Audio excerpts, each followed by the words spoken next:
मगर ये सुस्ती 2024 में रही तो भाई महंगी पड़ेगी। इसलिए चाहे हम सरकारी नौकरी में हैं, चाहे बिजनेस कर रहे हैं, चाहे किसी भी क्षेत्र में हैं, फिर भी उसमें से थोड़ा सा वक्त निकाल कर हमें 2024 की तैयारी करनी है, ये मन में ठान लो। सबसे पहले very thank to mister Lokesh Nayak. Lokesh Nayak ji के लिए जस्ट 2 लाइनें मैं कहूँगा जो दुष्यंत कुमार की है कि कौन कहता है कि आकाश में सुराग नहीं होता, कौन कहता है कि आकाश में सुराग नहीं होता, एक पत्थर तो जरा तबीयत से उछालो यार।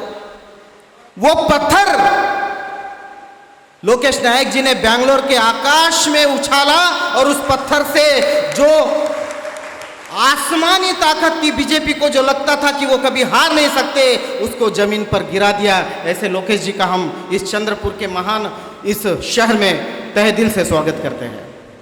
आज यहाँ जो कार्यक्रम चल रहा है वो बहुजन एम्प्लॉयज़ फेडरेशन का एफ का ये प्रोग्राम है और यहाँ जो महत्वपूर्ण विषय पर हम चर्चा कर रहे हैं वो चर्चा इस बात के लिए है कि जाति निहाय जो जनगणना है, जो बहुत ही इम्पोर्टेंट सब्जेक्ट है, क्योंकि हमने बहुत सारे सोशल मीडिया और सारे सामाजिक जो व्यासपीठ है उस पर प्लेटफॉर्म है, उस पर हमने पढ़ा है कि गाय की जनगणना हो सकती है, भैंस की हो सकती है, कुत्ते की हो सकती है, घोड़े की हो सकती है, तो ओबीसी की क्यों नहीं हो सकती? उसका एकमेव कारण, चाहे यहाँ कोई ओबीसी बैठा होगा तो मुझे माफ़ कर दे, उसका एकमेव कारण कि कोई ओबीसी नहीं चाहता कि उसकी जातिगत जनगणना हो। वो चाहता है कि गणपति आए और मैं गणपति बिठाऊँ और खुश हो जाऊँ। वो चाहता है कि दुर्गा देवी आए कि मैं दुर्गा देवी का आशीर्वाद लूँगा और मैं शांत हो जाऊँगा। लेकिन वो नहीं चाहता कि संवैधानिक हकों के लिए मैं सड़क पर आऊँ, इसलिए ओबीसी की जनगणना नहीं हो सकती। आपके साथ ऐसा नहीं हो सकता क्योंकि आप में बाबा साहब का लहू है, आप में बाबा साहब का खून है, आप में संविधान के लिए लड़ने की ताकत है, इसलिए आपके साथ कोई भी अन्याय अत्याचार नहीं होता और आप चुप नहीं बैठ सकते। संविधान के लिए हमें 2024 को लड़ना है। बहुत सारांश में मैं कुछ बातें जो लोकेश जी ने कही, शायद कुछ बातें छूट गई है, बहुत सारांश में बताऊंगा। सबसे पहली बात, अपने दिलो दिमाग पर रट लो, लिख लो, अपनी डायरी में लिख लो, अपने मोबाइल स्टेटस पे और स्क्रीन पे लिख लो कि बीजेपी हार नहीं सकती, ये मिथ्या है, बीजेपी जरूर इस देश में हार सकती है, ये लिख लो। उसके कुछ चंद आंकड़े हमने सुने कि जब बीजेपी को 36% वोट थे और कांग्रेस को 38% वोट थे, तब बीजेपी की सीटें ज़्यादा थी और कांग्रेस की सीटें कम थी। और इस बार चुनाव में कांग्रेस की सीटें, पहले तो यह स्पष्ट कर दूं कि मैं कोई कांग्रेस का प्रवक्ता नहीं हूं, ना मैं कांग्रेस पार्टी से समर्थन करता हूं, ना मैं कांग्रेस पार्टी का कोई सदस्य हूं। दूसरी बात यह स्पष्ट कर लूं कि लोकेश जी भी किसी भी पार्टी से बिलोंग नहीं करते, वो कांग्रेस के कार्यकर्ता नहीं है। तीसरी बात और स्पष्ट कर दूं कि mister Arvind Sontakke, commissioner income tax retired, वो भी किसी पार्टी से बिलोंग नहीं करते। हम यहाँ जो आए हैं, हम किसी पार्टी का प्रचार करने नहीं आए, ये बात मैं स्पष्टता से यहाँ करना चाहता हूँ। ये मंच किसी पार्टी के प्रचार चुनाव का मंच नहीं है, ये बहुजनों के एम्प्लॉयज़ फेडरेशन का मंच है, ये मैं स्पष्ट करता हूँ। किसी के दिमाग में, दिल में ये बात बैठ रही होगी कि यहाँ तो किसी पार्टी, क्या किसी विचारधारा का प्रचार हो रहा है। नहीं, यहाँ किसी पार्टी और किसी विचारधारा का प्रचार नहीं हो रहा है। यहाँ इस मंच से 2024 में जो संविधान खतरे में है, उस संविधान को खतरे से बचाने का विचार हो रहा है। बहुत महत्वपूर्ण बातें लोकेश जी ने यहाँ कही कितना माइन्यूट समीकरण है। देखो, जहाँ बीजेपी 5,000 वोटों से जीती, क्या वो 5,000 वोट बीजेपी के कम कर सकते हैं? ये बहुत कठिन काम है क्या? बोलिए, कठिन काम है क्या? ये इसलिए कठिन काम नहीं है कि जो वोट कटवा लोग हमारे में से खड़े हो जाते हैं, अमक्या टमक्या नमक्या, आपण ज्यांना असे नावं देतो मराठीत, ते उभे होऊन जातात. म्हणजे ते काय म्हणतात, पावसाळ्यात जे छत्रे वर येतात ना, तसे इलेक्शनमध्ये काही छत्रे वर येतात. त्या छत्र्यांना जर तुम्ही दाबले तर निश्चितच जिथं जिथं 7, 5, 10 हजाराने आपण हारलो. आपण म्हणजे कोण? लोकतंत्र. आपण म्हणजे काँग्रेस नाही, हे लक्षात ठेवा. जिथं जिथं 5,000, 7,000, 10,000 मताने आपण हारलो, तिथं तिथं अशा ज्या पावसाळ्यात छत्र्या इलेक्शनच्या वेळेस उभा होतात, त्या छत्र्या तिथंच उडून जर फेकल्या तर तिथे बीजेपी हारेल, भारत जिंकेल आणि हे संविधान जिंकेल, हे लक्षात ठेवा. अतिशय सावध होण्याची गरज आहे 2024मध्ये. तुम्हाला म्हणजे बरेचसे लोक म्हणतात, म्हणजे इथं बसणाऱ्यांच्याही बऱ्याचशा लोकांच्या डोक्यात मेरे बाबा साहब ने लिखा हुआ संविधान है, इसको कोई बाप नहीं बदल सकता. मिथ्या है. सावध हो जाओ, सावध हो जाओ. ओव्हर कॉन्फिडन्समध्ये राहू नका. मी आत्ताही सांगतोय, ओव्हर कॉन्फिडन्समध्ये जाऊ नका. मेरे बाप ने लिखा हुआ संविधान है, उसको कोई बदल नहीं सकता. तुम्ही एम्प्लॉईज आहेत, तुम्हाला कळतं. सांगा किती सेक्टर प्रायव्हेटायझेशनमध्ये गेले, सांगा. रेल्वेपासनं, एअरफोर्सपासनं, इवन डिफेन्स, देशाच्या सुरक्षतेसाठी ज्या संस्था काम करतात त्याही अंबानीला देण्यात आला, ज्याला एका सुई बनवण्याचा पण अनुभव नाही आहे. आणि तुम्ही म्हणता मेरे बाप का संविधान है, कोई बदल नहीं सकता. मिथ्येत राहू नका, ओव्हर कॉन्फिडन्समध्ये राहू नका, अंधारात राहू नका. 2024 लड़ाई अतिशय महत्त्वाची लड़ाई है, बहुत महत्वपूर्ण लड़ाई है 2024 की, जिसे हमें जीतनी है. सिर्फ इसलिए नहीं जीतनी है कि बीजेपी को हराना है. आप ध्यान दीजिएगा थोड़ा सा. सिर्फ इसलिए नहीं जीतनी है कि बीजेपी को हराना है, वो इसलिए जीतनी है कि दुनिया में आने वाले काल में भारत में जो भी सत्ता आए वो संविधान को हाथ ना लगाए, इसका इशारा 2024 को हमें देना है. हमें कोई कांग्रेस, जेडीयू, बीएसपी और इनको जिता के बीजेपी को सिर्फ हराना नहीं है, तो ये इशारा देना है कि जो सत्तांध लोग, जो धर्मांध लोग, जो इस संविधान को नहीं मानते, उनको एक झटके में यहाँ की जनता, यहाँ की अम्बेडकराइट जनता, यहाँ की पुरोगामी जनता, यहाँ की संविधान को मानने वाली जनता एक झटके में तख्त से जमीन पर गिरा सकती है. इसलिए 2024 की लड़ाई हमें लड़नी है. हमें बहुत गंभीर रहने की बात है. हमने चंद्रयान भेजा, भारत ने भेजा, आप सभी एम्प्लॉयज़ के टैक्सेस में से पैसे गया, वो सरकारी तिजोरी में जमा हो गया, वहाँ से इसरो को वो अलॉट हुआ.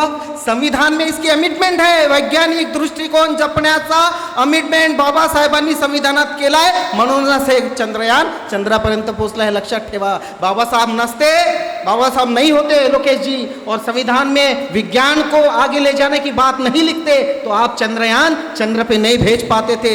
हे उपकार बाबासाहेबांचे. त्या बाबासाहेबांचं नाव इथलं धर्मांध सरकार घेत नाही. एका अर्ध्या स्क्रीनवर मोदी आणि एका अर्ध्या स्क्रीनवर चंद्रयान दाखवते. ही विटंबना संविधानाची, ही विटंबना बाबासाहेबांची थांबवायची आहे. म्हणून 2024ला बीजेपीला हरवायचं आहे. समजा आपल्याला कशासाठी बीजेपीला हरवायचं आहे ते लक्षात घ्या. देशाची राष्ट्रपती कोण? द्रौपदी मुर्मू. संविधानात सर्वोच्च पद, सर्वोच्च सन्मान कोणाला दिला गेला? द्रौपदी मुर्मू म्हणजे देशाच्या राष्ट्रपतीला, मेल असो फिमेल असो. अरे तुमचा मीडिया जेव्हा चंद्रयान चंद्रावर जाते तर ती कोण? हैदर अली म्हणे, सीमा हैदर पाकिस्तानातून, तिला दाखवते एकीकडे चंद्रयान दाखवते. पण या देशातल्या महिला राष्ट्रपतीचा एक साधा फोटो इस राष्ट्रपति का मीडिया नहीं दिखाती, सीमा हैदर को दिखाती है. इससे बुरी हालत इस देश की क्या हो रही है, इसी हालत को सुधारने के लिए हमें 2024 की लड़ाई लड़नी है. तुम्हाला राष्ट्रपती दिसले का या चंद्रयान मोहिमेत कुठेतरी? त्यांचा साधा मेसेज तरी दिसला का? कोणत्या तरी मीडियानं दाखवलं का? ह्या सगळ्या अतिशय, तुम्हाला वाटत असेल की ह्या सगळ्या गोष्टी छोट्या छोट्या आहेत. छोट्या छोट्या नाही आहेत, ह्या फार मोठ्या गोष्टी आहेत. सर्वोच्च पद, राष्ट्रपतीचं पद, जिच्या खुर्चीवर काय लिहिलेलं आहे? धम्मचक्कानी पवत्तनानी. तुम्ही राष्ट्रपतीची खुर्ची पाहिली आहे का? तुमच्यापैकी कुणी राष्ट्रपतीची खुर्ची पाहिली आहे? गुगलवर चेक करा. राष्ट्रपतीच्या खुर्चीवर काय आहे? धम्मचक्र. राष्ट्रपतीच्या खुर्चीवर काय लिहिलं आहे? धम्मचक्कानी पवत्तनानी. या सगळ्या गोष्टीला तर संपवायचं आहे त्यांना. राष्ट्रपतीची गरिमा संपवायची आहे. म्हणून चंद्रयान असो किंवा देशाची संसद जिला तुम्ही सेंटर विस्टा म्हणता, त्याच्याही उद्घाटनात तुम्हाला राष्ट्रपती दिसलेत का? नाही. कारण त्या महिला आहेत, कारण त्या आदिवासी आहेत. आणि मनुस्मृती काय म्हणते? कुठल्याही महिलेला आणि कुठल्याही आदिवासी म्हणजे काय? शूद्र आणि महिला हे दोन्ही शूद्र आहेत. कुठल्याही मोठ्या कामकाजात त्यांना येऊ दे. मनुस्मृतीचं राज्य या ठिकाणी लादण्याचा पहिला प्रसंग म्हणजे सेंटर विस्टामध्ये राष्ट्रपतीला नाकारणं आणि मनुस्मृतीची सुरुवात त्यांनी केली. म्हणून 2024ची ही लढाई आपल्यासाठी महत्त्वाची आहे. बहुतांश लोक आहेत. आमचे अरविंद सोनटक्के रिटायर झालेत, इन्कम टॅक्स कमिशनर होते, रिटायर झाले. रिटायर झाल्यावर तुम्ही म्हणजे याच्यापैकी बरेचसे लोक रिटायर आहेत. फक्त त्यांचं लक्ष एवढंच असते की सुनेनं चहा नाही दिला त्याची नाराजगी. त्यांचे जीवन कसं चाललं मी सांगतो, वाईट वाटून घेऊ नका. नातवाला शाळेत नेणे, नातवाला शाळेतून आणणे, इलेक्ट्रिकचं भरणे, बिल, घराचं टॅक्स, हे रिटायर झाल्याचे लोकांचे काम आहेत का? हे असायला पाहिजेत का? किंवा मग आपल्या पेन्शनमधून 10, 5, 20 हजाराचं डोनेशन एखाद्या याला दिलं, बहुजन एम्प्लॉईज फेडरेशनला, आपली जबाबदारी संपली. असं नाही. जबाबदारी घ्या. आमचे रिटायर्ड कमिशनर देशात फिरतात. अनेक वेळा RSS आणि BJP आणि तमाम धर्मांधाकडून अनेक लोकेश जी आपको भी बहुत धमकियाँ आती होगी. सोनटक्के साहब को भी मैं तो खुद देखता हूँ, मेरे मेल पे कितनी धमकियाँ है कि तेरे को मार डालेंगे. इथं बसलेले बाबासाहेबांच्या पुण्याईने म्हणा, कर्तृत्वाने म्हणा, संविधानाच्या अधिकाराने म्हणा, तुम्हाला पेन्शन मिळत आहे, तुम्हाला पगार मिळत आहे लाखो रुपयाचं. अरे तुमचं टॅलेंट, तुमची एनर्जी हे समाजाला देण्याची ज्यावेळेस वेळ आहे त्यावेळेस हा रिटायर झालेला समूह हा पोरांचे दप्तर आणत आहे, इलेक्ट्रिकचं बिल भरत आहे, घर याच्या व्यतिरिक्त काम नाही. मैं उड़ीसा में था लोकेश जी. मुझे उड़ीसा में एक सज्जन मिले, ऐसा झोला वगैरह पहन के. सज्जन थे नागपुर के. तो मैं मराठी में बात कर रहा था मेरे कलीग्स ड्राइवर वगैरह से, मेरे साथ हमारी टीम थी पूरी उड़ीसा में. तो मैंने जस्ट मराठी में बात करना शुरू किया तो उन्होंने सुन लिया और मेरे पास आए. बोले महाराष्ट्राचे का तुम्ही? म्हटलं yes sir, I am from Maharashtra. बरं. मैंने उनकी चौकशी की तो वो उड़ीसा में पिछले 36 सालों से, कितने सालों से? झोला पहन के 36 सालों से RSS राष्ट्रीय स्वयंसेवक संघ का प्रचार 36 सालों से घर दार छोड़ के उनका एक रिटायर आदमी कर सकता है. तुम में से कोई भी रिटायर आदमी 36 महीनों के लिए भी घर क्यों नहीं छोड़ सकता? ये सवाल इस परिषद से हमें उठाना चाहिए.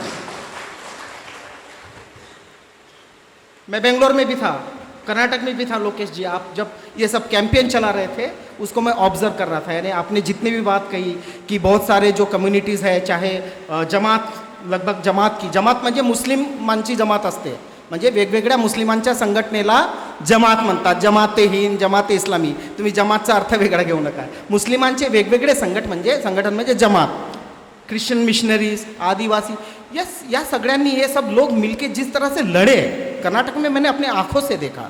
जब बजरंग बली की बात चल रही थी कि कर्नाटक में बजरंग दल को बैन किया जाएगा, बजरंग बली को ये किया जाएगा, फिर देवी सरस्वती का अपमान कांग्रेस कर रही है या बहुत सारी पार्टियां कर रही है, या फिर भगवान राम का अपमान हो रहा है, इस तरह के जो प्रोपेगंडे जो चल रहे थे कर्नाटक में, उसको एक सिरे से वहाँ की जनता ने नकारा.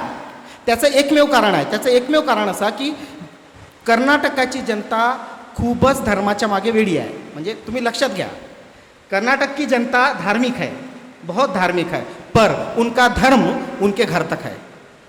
कारण ते स्टेट एज्युकेटेड स्टेट आहे. शिक्षण हे वाघिणीचं दूध आहे आणि जो कोणी गुप्त पिईल ते गुरगुरल्याशिवाय राहत नाही. तिथला हिंदू जरी असला तरी तो शिक्षित आहे. तो मंदिरात जाईल, तो मस्जिदेत जाईल, तो चर्चमध्ये जाईल, पण इलेक्शनच्या वेळेस डोळसपणे तो आपला अधिकार बजावत असतो. त्याचाच हा परिणाम आहे. तो जरी हिंदू असला, प्रोपोगंडा हा पसरवला जरी असला की सरस्वती मातेचा अपमान झाला, लक्ष्मी मातेचा अपमान झाला, रामाचा अपमान झाला, बजरंग दलावर बॅन टाकलं, तरीसुद्धा BJPला हरवण्याचं जे ताकद आहे ते शिक्षणात आहे. त्याच्या वेळेस शिक्षा जास्त असलेलं स्टेट असल्यामुळे तिथे बी जे पीला आपण हरवू शकलो. महाराष्ट्राची मोठी जबाबदारी आता आपल्यावर आहे जवादे साहेब. म्हणजे हे फेडरेशन जे म्हणतो ना आपण 2024पर्यंत टिकणार नाही जर तुम्ही आता सावध नाही झाले तर. म्हणजे सभा वगैरे घेण्यासाठी विशेष पोलीसची परमिशन, मग तुम्हाला पुलिस परमिशन देईल का? म्हणजे आपातकाल में हम लोग अभी से जी रहे हैं. यानी इंदिरा जी ने जो आपातकाल लगाया था वो जो दिखता था यानी बोल के लगाया था. आज का जो आपातकाल है वो बोल के लगाया नहीं है और दिखता भी नहीं है. हो सकता है 2024 के बाद अगर हम नहीं सुधरे, हम एम्प्लॉयज़ लोग नहीं सुधरे, हम रिटायर्ड हुए लोग नहीं सुधरे, हम स्टूडेंट नहीं सुधरे, हम व्यापारी नहीं सुधरे, तो 2024 में शायद इस तरह का जमावड़ा, उसके बाद शायद इस तरह का जमावड़ा, चाहे फेडरेशन के नाम पे, चाहे संस्कृति के नाम पे, चाहे तुम्हारे इंडिविजुअल धर्म के नाम पे लेने के लिए आपको बहुत जद्दोजहद करनी पड़ेगी. आपके घर के सामने जो कार होगी मनुस्मृति के अनुसार वो कार आप यूज़ नहीं कर सकते, क्योंकि इसको गंभीरता से आप समझिए. मनुस्मृति में है शूद्र किसी भी प्रकार की संपत्ति नहीं रख सकता.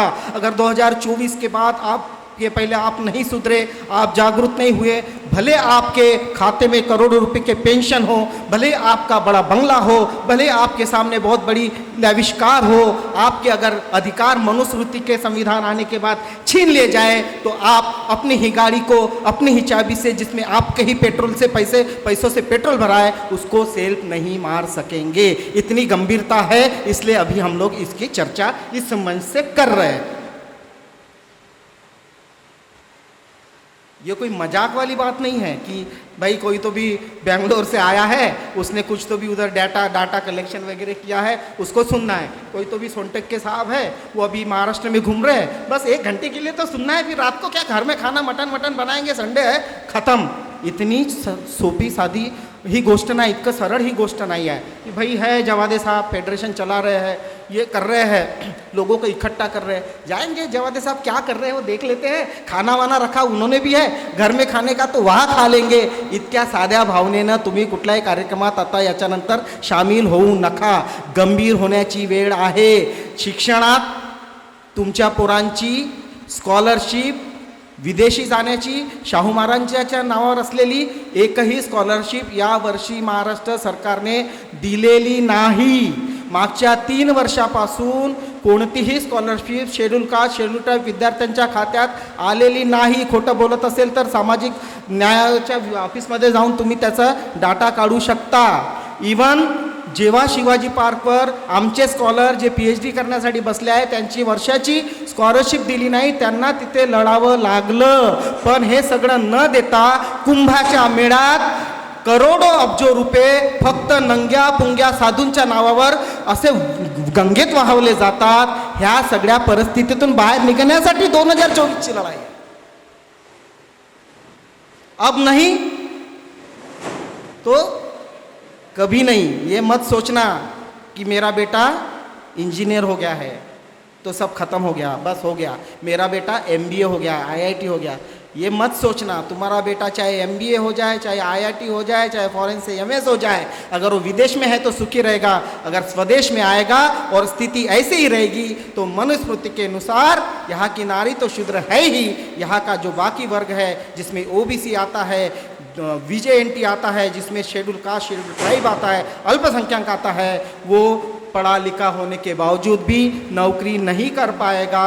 और कुछ लोग जैसे लेटरल एंट्री से प्रवेश कर चुके हैं, IS नहीं है, IRS नहीं है, फिर भी सचिव पद पर आ चुके हैं. तुम्हारे सारे बेटे जिनमें लाइबिलिटी है, जिनमें कर्तृत्व है, जिन्होंने शिक्षा ली है, जिन्होंने IAS UPSC MPSC क्रैक किया है, वो होटल में बर्तन मांजेंगे. और वो शेंडी वालों के लड़के जिनकी औकात नहीं, वो लिटरल एंट्री से IAS और IRS की कुर्सियों पर कब्जा करेंगे. और वो सारे के सारे सचिव और जो सारे तुम्हारे हितों के लिए जो कानून बनते हैं उन सीटों पे बैठेंगे.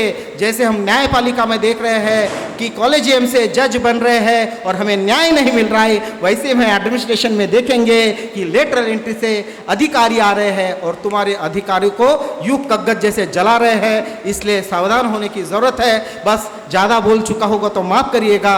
मैं यहाँ चुप रहता हूँ, शांत रहता हूँ और कोशिश करेंगे कि 2024 में हम सब मिलकर इस धर्मांध, इस संविधान विरोधी, इस मानवता विरोधी, इस सत्ता को, जिसको ये अहम हुआ है, जिसमें ये अहंकार है कि उनको कोई हरा नहीं सकता, और इस तरह के प्रोपेगेंडा फैला के कि ईवीएम हमारे साथ है, ईवीएम किसी के साथ नहीं है, ये बात भूल जाओ कि ईवीएम से कोई जीतता है या कोई हारता है, ये बात प्रोपेगेंडा है। ये इसलिए फैलाई जाती है, मैं बिहार में भी देखा, मैंने यूपी में भी देखा, मैंने छत्तीसगढ़ में भी देखा, लोगों को ये कहते हुए कि किसी को भी वोट दो, बीजेपी ही चुन के आते हैं, मैं तो कोई वोट देने जाने वाला नहीं। इस भावनाओं को उद्गित करने के लिए ही ये प्रोपेगेंडा फैलाया जाता है कि ईवीएम से बीजेपी जीतती है। ये मिथ्या है, ये अंधश्रद्धा है, इसको भूल जाइए। और जो ये कहता है कि ईवीएम को वोट जाता है इसलिए मैं वोट नहीं दूंगा, उसकी गच्ची पकड़िए और उसको ले जाके बीजेपी के खिलाफ वोट कराइए। जय भीम, जय बुद्ध, जय भारतीय संविधान। We had to do a lot of preparation when we had so many people working. We had every volunteer of Yeddedu Karnataka was given a field manual. 20,000 लोकांमध्ये प्रत्येकजण स्वयंप्रेरणेने आणि स्वतःहून काम करत होता आणि प्रत्येकाला तेवढंच महत्त्व होतं जेवढं आम्हाला स्वतःला सुद्धा होतं. त्यामुळे आम्ही यामध्ये कोणत्याही छोट्यात छोटा कार्यकर्ता असेल तरी त्याच्यासोबत कुठल्याही प्रकारचा मनभेद कधी केला नाही. And they were all given training in what to do, how to do, where to do, how to speak and what to say, what not to say. त्यांना सर्व प्रकारचं प्रशिक्षण दिलं गेलं, काय बोलायचं, काय टाळायचं, कुठे बोलायचं, कसं बोलायचं, ह्या सर्व प्रकारचं प्रशिक्षण त्यांना आम्ही दिलं. And all this was in a field manual, which is a small field manual which you could keep in your back pocket. I didn't understand. Okay.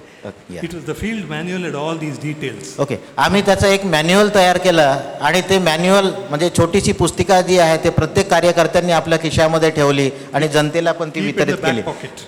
मागच्या खिशामध्ये प्रत्येक कार्यकर्त्याच्या 20,000 कार्यकर्त्यांच्या मागच्या पॉकेटमध्ये ते एक छोटंसं मॅन्युअल असायचं.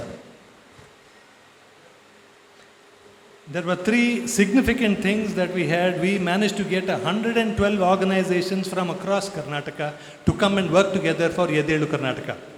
3 अत्यंत महत्त्वाच्या बाबी ज्या या इलेक्शनमध्ये महत्त्वपूर्ण ज्याने फार महत्त्वाच्या ठरल्या त्या 3 बाबी मी तुम्हाला सांगणार आहे.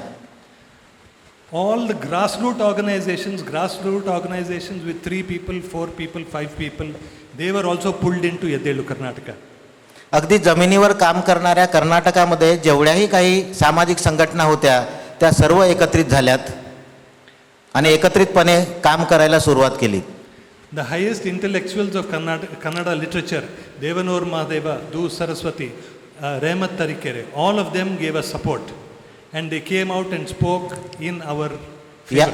या सोबतच कर्नाटकामध्ये असणारे सगळे बुद्धिजीवी, सर्व विचारवंत ते सुद्धा एकत्रित आलेत आणि त्यांनी एकत्रित येऊन काम करणं सुरू केलं. We also had in Yeddedu Karnataka a separate social media team and a digital communication channel called edina.com, which is thisday.com. तिसरा आणि महत्त्वाचा रोल ज्यांनी पूर्ण केला तो सोशल मीडियानी. जेवढ्याही कर्नाटकामध्ये सोशल मीडिया ग्रुप्स होते त्या सोशल मीडियांनी या मूवमेंटमध्ये भाग घेतला आणि या चळवळीला यशस्वी केलं. We also had a communication channel called thisday.com. Yeah. Okay. We also had detailed dialogues with various political parties, local leaders, influencers all over Karnataka. Sir, please repeat it. Okay. We had detailed dialogues with political parties. विविध राजकीय संघटनांच्या पदाधिकारी आणि नेत्यांशी आम्ही सातत्याने चर्चा केली आणि त्यावरती सोल्युशन कसं निघते यावरती चर्चा करून एक निश्चित असं ध्येयाप्रती आणि उद्दिष्टाप्रती सोल्युशन काढण्याचा प्रयत्न केला. Political leaders, candidates, community leaders. त्यामध्ये सगळे राजकीय नेते, उभे राहणारे उमेदवार आणि स्थानिक लोकल लीडर्स या सगळ्यांशी आम्ही कम्युनिकेट केलं. And we did not want vote division on the anti-BJP side. If the vote gets split, then the BJP candidate wins. So on our side, we had to get all the votes together. आम्ही ही काळजी घेतली की कुठल्याही प्रकारे आमच्या मतांचं ध्रुवीकरण होणार नाही, मतांचं विभाजन होणार नाही. त्यासाठी आम्ही सर्वतोपरीने काळजी घेतली. Through social media and the digital communication network, we spoke about the corruption of the BJP. Social media आणि डिजिटल नेटवर्कच्या माध्यमातून BJPने केलेलं करप्शन आम्ही जनतेपुढे मांडलं. We changed the name of the BJP government in Karnataka to 40% government. आम्ही प्रचार आणि प्रसार करत असताना या चळवळीच्या माध्यमातून BJP गव्हर्नमेंटचं जे जे जे काही सगळं पिक्चर होतं, राजकीय चित्र, ते सगळं बदलवण्याचा प्रयत्न केला. Price rise, inflation was a very big issue. So we created social media content. And महागाईला सर्वात पुढे आम्ही फोकस केलं होतं. And we also had a gas cylinder that was talking to people. Gas सिलेंडरच्या वाढलेल्या किमती यावरती आम्ही आमच्या चळवळीचं लक्ष केंद्रित केलं आणि ते जनतेपर्यंत पोहोचवलं. Instead of leaders and other people talking to people, if the gas cylinder talks to people, then reality is better. आम्ही वास्तविक या मागची बाजू जी आहे ती जनतेच्या पुढे सोशल मीडियाच्या माध्यमातून सातत्याने मांडत गेलोत. And there is one more point which I have to elaborate on. एक महत्त्वाचा मुद्दा जो त्याचं स्पष्टीकरण करणं तुमच्या समोर मला महत्त्वाचं वाटते तो मांडत आहे. The second largest milk cooperative in the country देशामधलं दुसऱ्या नंबरचं दुधाचं उत्पादन करणारा हा आमचा प्रदेश आहे is Nandini Milk in Karnataka, आणि त्यामध्ये नंदिनी मिल्क कर्नाटका म्हणून भारतामध्ये प्रसिद्ध आहे. which is second only to Amul. ते अमूलच्या बरोबरीने दुसऱ्या क्रमांकावरती आहे. The BJP had a plan. Mr. Sondi, who was the ex-head of Amul, had joined Ambani's corporate sector and he became a leader. And within 2 months after that, they came and said they want to take over Nandini in Karnataka. त्यांनी असा plan केला की नंदिनी जो सगळ्यात मोठा भारतातील दुसऱ्या क्रमांकाचा दुग्ध उत्पादनाचा प्लांट होता तो आपण हस्तगत करण्याचा त्यांनी प्रयत्न केला होता. Nandini is very important in Karnataka. कर्नाटकासाठी Nandini दुग्ध उत्पादन हे फार महत्त्वाचं आहे. 27,300 villages in Karnataka, every day farmers are delivering milk to Nandini Cooperative Society. 27,300 कर्नाटकामधील खेडे दुग्ध उत्पादनावरती आपला रोजगार करतात. That small extra income that the farmer gets over that very hard earned income that he gets from the land is very important, and that was under danger because of Nandini's takeover by corporate sector. नंदिनीला corporate सेक्टरकडे विकल्या गेलं जर असतं तर अनेक हजारो लोक कर्नाटकामधील प्रभावित झाले असते. त्यामध्ये शेतकरी, शेतमजूर आणि इतरांचा समावेश असता. And we took this issue. Nandini is a very important emotional issue for Karnataka. Nandini हा कर्नाटकामध्ये नंदिनी दुग्ध उत्पादन क्षेत्र हे कर्नाटकामध्ये भावनेचा सुद्धा तेवढाच महत्त्वाचा प्रश्न होता. And we said if you touch Nandini, you will pay the price for it. We gave a warning to the BJP. आम्ही त्यांना इशारा दिला की जर तुम्ही त्यांना हात लावाल तर खबरदार. And even the BJP supporters could not question us because for them Nandini was important for them also. त्यांनी हे ओळखलं होतं की नंदिनी ही सुद्धा त्यांच्यासाठी अत्यंत महत्त्वाची आहे कर्नाटकातील जनतेसाठी. The BJP also tried to start a whole lot of hatred in Karnataka. They tried to do Hindu-Muslim riots. Everything was there. त्यांनी अनेक प्रकारच्या षड्यंत्राचा वापर करण्याचा प्रयत्न केला. There are 28 Jamaat groups in Karnataka. All 28 Jamaat groups came and joined Yeddelu Karnataka. अत्यंत महत्त्वाचं आणि अभिमानास्पद असं आहे की 28 प्रकारच्या जमातींचा ग्रुप सुद्धा आमच्या चळवळीला येऊन मिळाला. All the Protestant and Catholic churches, about almost 10 to 15,000 churches in Karnataka came and joined Yeddelu Karnataka. 20,000 चर्चेस मधल्या सर्व मान्यवरांनी सुद्धा या मुक्तीच्या चळवळीमध्ये भाग घेतला आणि आम्हाला सहकार्य केलं. Just to give you an idea of the amount of work that was done, मी एक तुम्हाला साधारणतः आयडिया यावी म्हणून कशा प्रकारचं काम केलेलं आहे ते मी सांगणार आहे. 250 workshops, आम्ही कर्नाटकच्या निवडणुकीच्या वेळेस 250 वर्कशॉप घेतले संपूर्ण राज्यामध्ये. 192 teams across the त्या state, त्यामध्ये 192 टीम्स सातत्याने वर्क करत होत्या. 5,000 full-time volunteers, 2,300 registered volunteers. 5,000 प्रशिक्षित स्वयंसेवक तयार केले, त्यापैकी 2,300 रजिस्टर्ड स्वयंसेवकाला पूर्णपणे प्रशिक्षित करण्यात आलेलं होतं. We did a pre-election survey of Karnataka with 41,000 respondents, which is one of the highest surveys conducted in the history, election surveys conducted in the history of Karnataka. आम्ही कर्नाटकामध्ये सर्वात मोठा सर्वे केला होता, त्यामध्ये 41,000 फॅमिलींचा समावेश होता आणि हा कर्नाटकाच्या इतिहासामध्ये सर्वात मोठा सर्वे मानला गेला होता. We created 6 and we had a social media team that created in a matter of 8 weeks. We produced 650 posters that were pumped into social media. 650 विविध विषयावरती पोस्टर्स तयार केले आणि ते सोशल मीडियावरती अपलोड केले होते. 80 videos were created, all about price rise, oppression, communal harmony,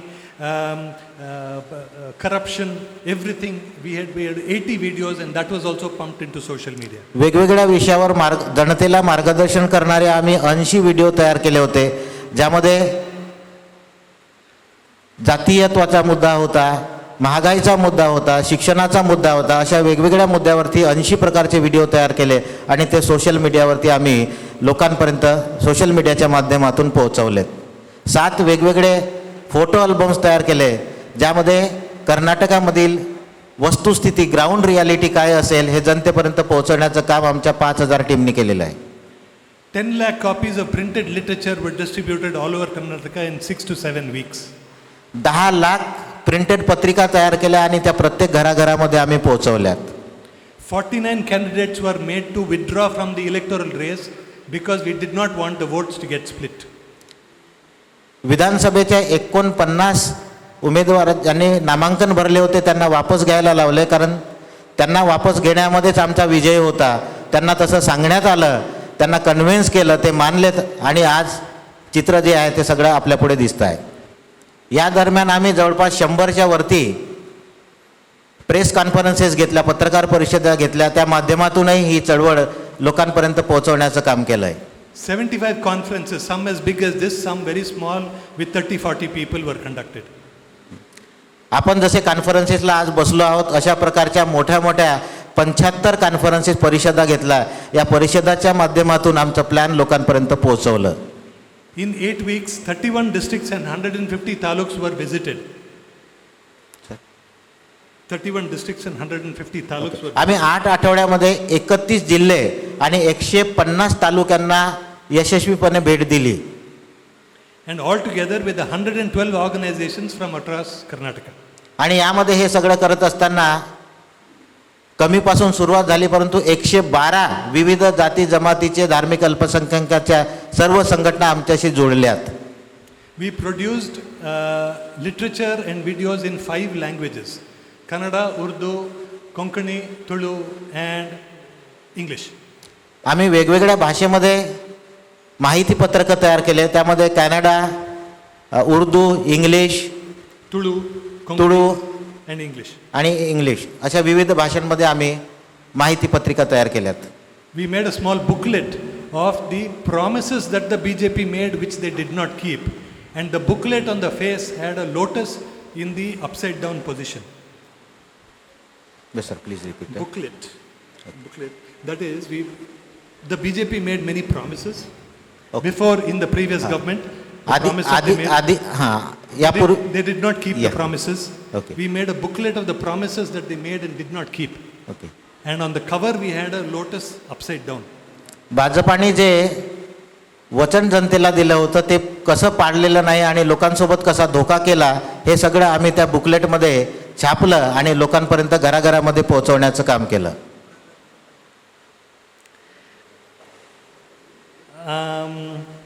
In the end, after all this, we managed to move I will get to the result straight away. Okay. मी आता निकालाच्या परिणामावर बोलणार आहे. The BJP was unsuccessful in 73 out of the 103 constituencies which Yeddelu Karnataka focused on working. 103 ज्या सीटांवरती आम्ही focus केलेलं होतं त्यामध्ये 73 सीटावरती बी जे पीला घवघवीत अपयश आलं. हा आमच्या चळवळीचा सर्वात मोठा मानाचा बिंदू आहे असं आम्ही समजतो. We chose the 103 not in, these were the most difficult seats. We did not choose where Congress was definitely going to win. We only chose the challenging seats. आम्ही यामध्ये संपूर्ण 224 सीटावरती लक्ष केंद्रित न करता ज्या चॅलेंजिंग सीट्स होत्या त्यावरती लक्ष केंद्रित केलं. त्यामध्ये 103 निघाल्या आणि त्या 103 पैकी 73 सीटावरती त्यांना अपयश पत्करावं लागलं.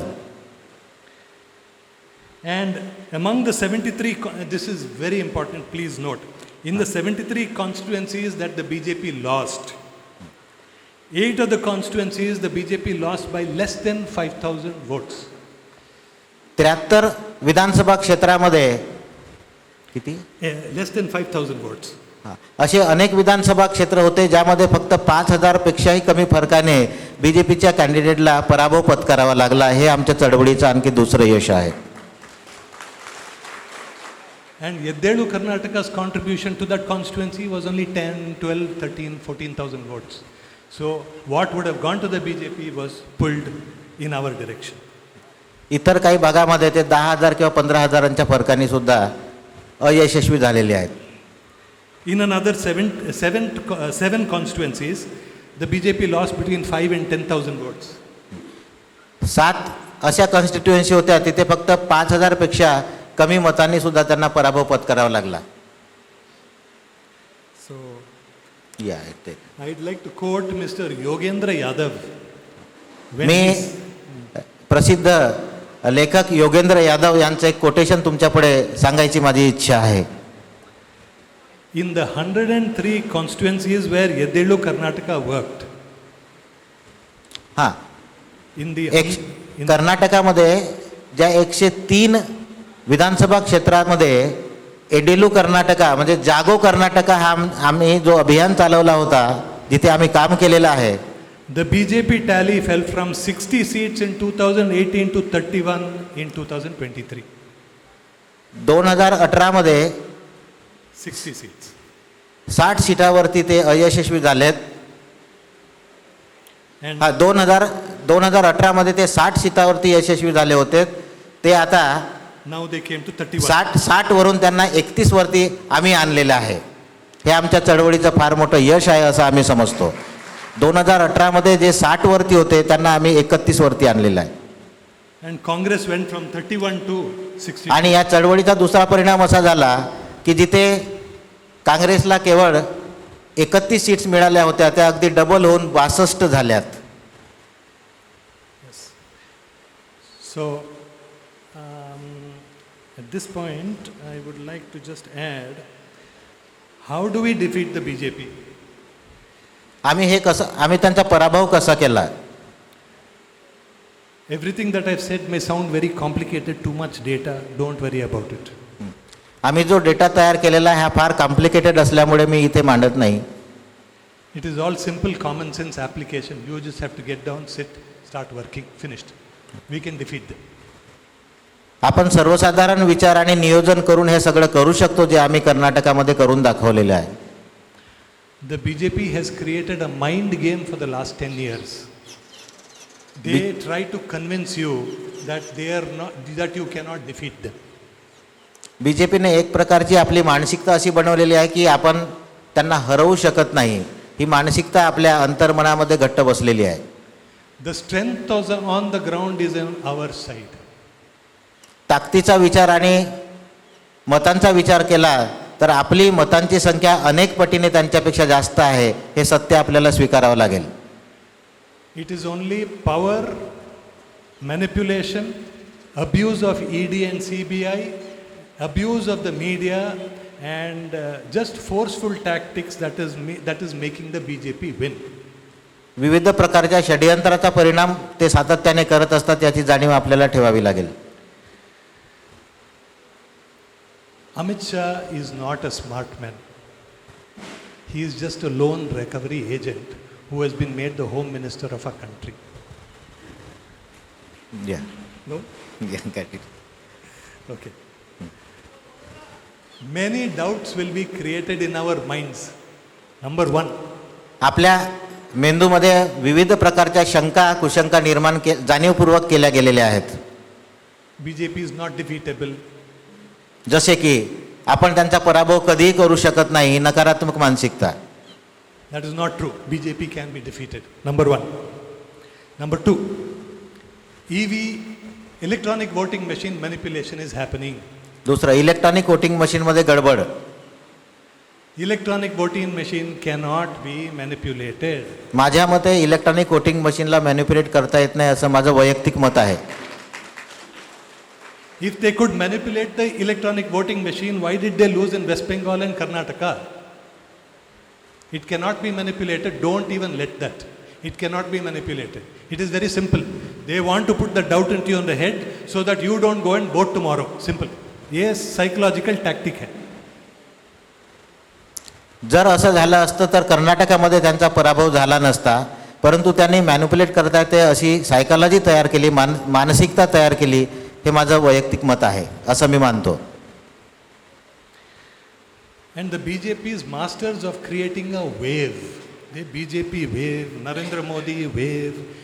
ते वेगवेगळे 22 प्रतिज्ञा अभियान सकाळी समता सैनिक दलासमोर मी बोललो आणि 22 प्रतिज्ञा अभियानाचे आदरणीय ॲडव्होकेट एकनाथ रामटेके सर इथे आहे आणि ते सोबती आहेत, साथी आहेत माझे. आम्ही मिळून औरंगाबादपासून संपूर्ण भारतामध्ये 22 प्रतिज्ञा अभियान चालवत आहोत, जेवढं जमेल तेवढं. आता 22 प्रतिज्ञा अभियानाला 2 लोक घाबरतात. म्हणते जे तुम्ही कृपया वाईट मानून घेऊ नका, 2 लोक घाबरतात. पहिल्याचं नाव आहे RSS. बरोबर आहे. 22 प्रतिज्ञा अभियानाचा प्रत्येक घरात प्रचार झाला तर कोणाला टेन्शन येईल? RSSला. तुम्ही कल्पना करा की या देशाच्या प्रत्येक घरामध्ये म्हणजे कमीत कमी शेल्टर OBCच्या घरामध्ये 22 प्रतिज्ञा अभियानाचा जबरदस्त प्रचार झाला आणि प्रत्येकजण 22 प्रतिज्ञा ज्या डॉक्टर बाबासाहेब आंबेडकरांनी दिल्या त्याचा जर तो प्रचारक झाला तर कोणाला टेन्शन येईल? RSSला टेन्शन येईल. म्हणून सर्वात पहिले विरोध करतात RSSवाले आणि दुसरे जे विरोध करतात ते मला इथे सांगता नाही, तुम्ही समजून जा. आणि ते आहे ते मला सांगता, अहो सोनटके सर तुम्ही 22 प्रतिज्ञेचा प्रचार करू नका असे लेख लिहिले त्यांनी लेख लिहिले की तुम्ही 22 प्रतिज्ञा अभियान कशाला सांगता, तुम्ही लोकांना सांगू नका. असे आपल्यातली लोक आहेत, आपल्यामधली लोक जे मला कन्व्हिन्स करतात, घरी येतात, धमकी देतात, 22 प्रतिज्ञा अभियान सांगू नका.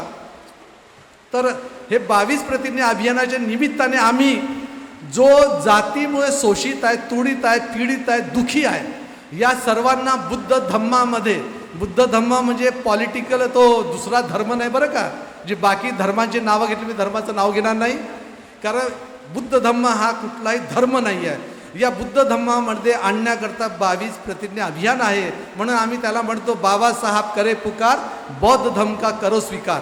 म्हणजे OBC बांधव असो, शेलुकास असो, शेलू ट्राईब असो, तो बुद्ध धम्मामध्ये येऊ शकतो आणि 22 प्रतिज्ञा अभियान त्यातला मार्ग आहे. तर 22 प्रतिज्ञा अभियानतर्फे आम्ही अनेक मुद्दे सुरू केले, ते सर्व मला सांगायचं नाही, पण एवढं सांगायचं आहे की 22 प्रतिज्ञा अभियान जर घर पोहोचलं तर सर्वात जास्त टेन्शन येणाऱ्या संस्थेचं नाव आहे ते RSS. आणि काही आपल्यापैकी दुखी होतात. आता दुखी होण्याचं कारण सांगतो. मी नांदेडला होतो, रामटेके सरांनी मला खूप वेळा ऐकलेला आहे की नांदेडला होतो आणि मी तिथे 14 एप्रिलचा कार्यक्रम मला भाषणाला बोलवलं आणि भाषण काही नाही दिलं, 4 शब्द बोललो, जय भीम बोला, दारू सोडा, आणि बोलून गेलो आणि बसल्याबरोबर सर्व कार्यकर्ते नेते सर्व टेन्शन. 14 एप्रिल आणि ते माझ्या ऑफिसला आल्यावर सर म्हणे तुम्ही काय भाषणामध्ये बोलले, म्हणून काय झालं, तुम्ही म्हणे जय भीम बोला, दारू सोडा म्हटलं तुम्हाला टेन्शन काय? अहो म्हणे सर आम्हाला दारूमध्ये सोडा टाकायची सवय आहे आणि तुम्ही दारू सोडायला सांगत आहे आम्हाला. तर 22 प्रतिज्ञा अभियान सर्व घातक व्यसनापासून मुक्त करण्याकरता काम करा. म्हणून एकच उदाहरण देतो, बाकी देत नाही, तर तुम्ही समजून जाल. राजकुमार जवादेने हा पूर्ण वाटचाल माहिती आहे की 22 प्रतिज्ञा अभियान काय. आणि तुमच्यासमोर मी एक डेटा सांगत आहे, खूप फिगर नाही सांगणार बरं का. तुम्ही मला डेटा फार आवडतो, कारण I love preparation, I love homework. माझं होमवर्क नसेल तर तुमच्यासमोर येऊन काही फायदा नाही. मला हे नाही जाय बाबासाहेब या ग्रंथात हे म्हटलं, त्या ग्रंथात हे म्हटलं, हे काय तुम्हाला सांगायचं नाही. असं आहे की 2019मध्ये भाजपचे 303 खासदार होते. किती होते? 303. आणि NDA म्हणजे त्यांचा जो ग्रुप आहे त्याला 332 खासदार होते. आणि तेच खासदार म्हणजे UPAचे होते 144. आणि त्यांचं 188 खासदार भाजप NDAचे जास्तीचे होते. तर भाजपचे किती होते? 332. लक्षात ठेवायचं. 2019 332. बरोबर आहे. आता ह्यांना वोट जे पडले असे पडले, भाजपला म्हणजे NDAला पडले 25,90,00,000. 2019 मी तुमच्याशी एकदम जबरदस्त डेटा सांगत आहे. आता 25,90,00,000 पडले. आणि जो UPA होता म्हणजे काँग्रेस ग्रुप होता त्याला होते 22,90,00,000. म्हणजे काँग्रेस ग्रुपला होते 3 कोटी वोट कमी होते. 2019मध्ये NDA भाजपचं सरकार झालं, त्याला फक्त 3 कोटी एक्स्ट्रा मिळाले. बरोबर आहे. आता आपण सर्व बसलेलो आहे, आताचा डेटा आपण बसलेलो या क्षणाला.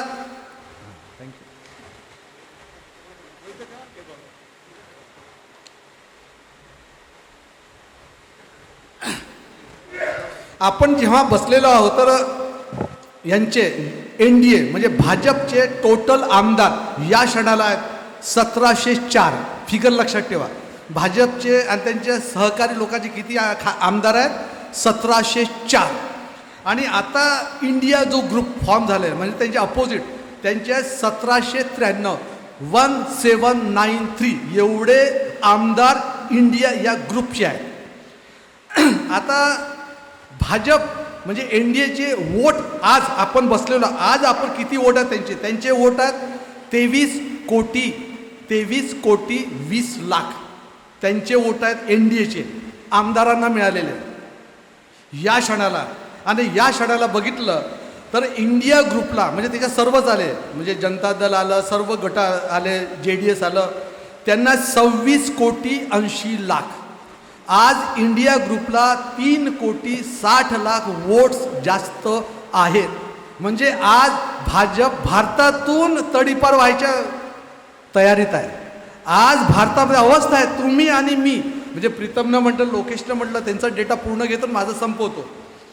या क्षणाला तुम्ही आणि मी बसलेलो आहे ते इंडिया ग्रुप म्हणजे भाजपचा विरोधी असणारा ग्रुप. या भाजपचा NDAचा विरोधी ग्रुपकडे जवळपास 26,80,00,000 म्हणजे 3,60,00,000 वोट जास्त आहे. तर येणाऱ्या काळात दिल्लीमध्ये केंद्र सरकार भाजपचं होणार की भाजपच्या दुश्मनाचं होईल? भाजपच्या दुश्मनाचं होईल. बरोबर आहे. आता आम्हाला ताकद लावायची. आता हा एवढा डेटा मी तुम्हाला सांगतो, बाकी काय सांगत नाही.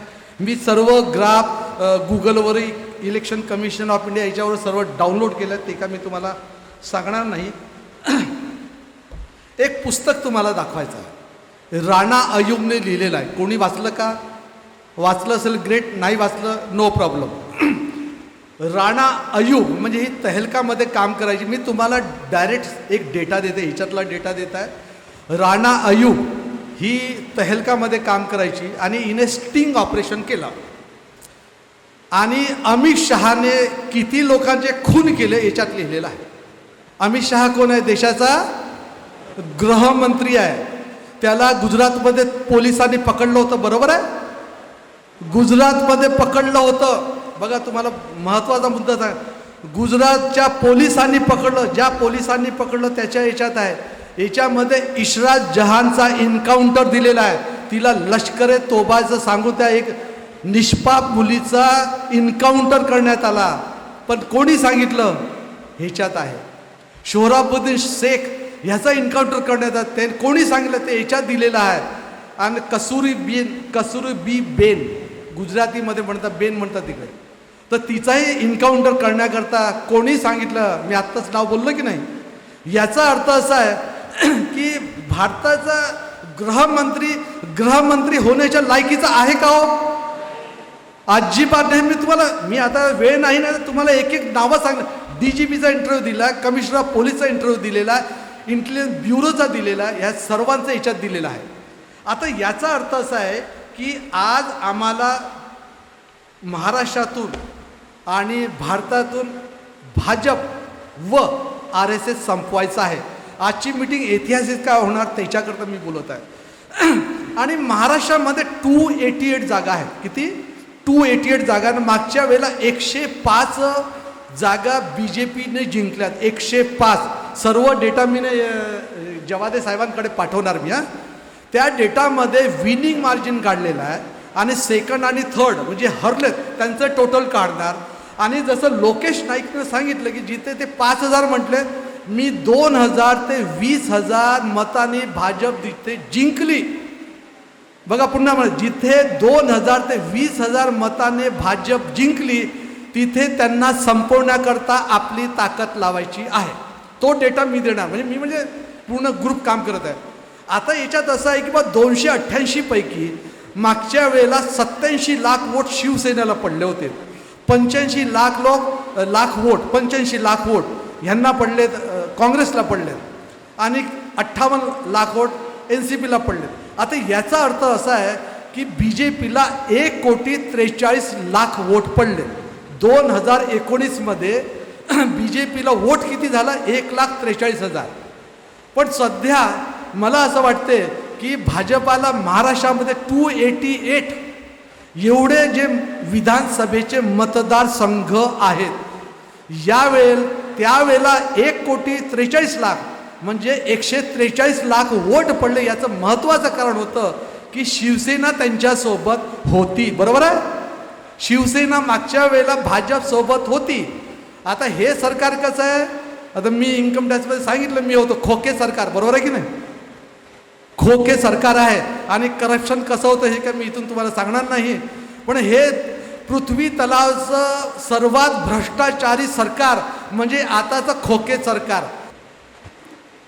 एक विचारधारा को आगे बढ़ाने के लिए पूरी बीजेपी RSS लगी हुई है कि इस देश में समता, स्वातंत्र, बंधुभाव का विचार न होकर इस देश को चमत्कारिक देश, अलौकिक, दैविक, इस तरह से इस देश में वातावरण निर्माण करने की एक विचारधारा बड़ी करने के लिए काफ़ी लोग बड़े पैमाने पे काम कर रहे हैं.